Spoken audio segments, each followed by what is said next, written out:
ఈ కనిపించే ఆకులు గురువింద ఆకులు అంటండి. నేను ఇంతవరకు చూడలేదు. మా మునగ చెట్టుకు పడింటే ఏంటో అనుకున్నాను.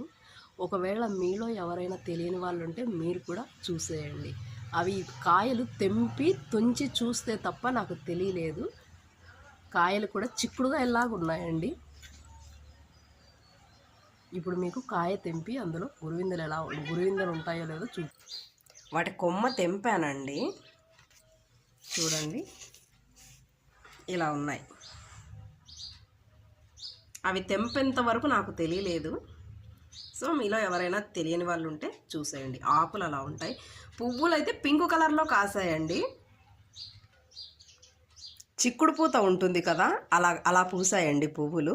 నేనైతే చిక్కుడు చెట్టే అనుకున్నాను, అనప చెట్టో చిక్కుడు చెట్టో అనుకున్నాను. కానీ ఆకులు అలా ఉండవు కదా, ఈ కాయలు ఏంటో తెంపి చూద్దామని చూస్తే అది గురువిందలు అయ్యాయండి.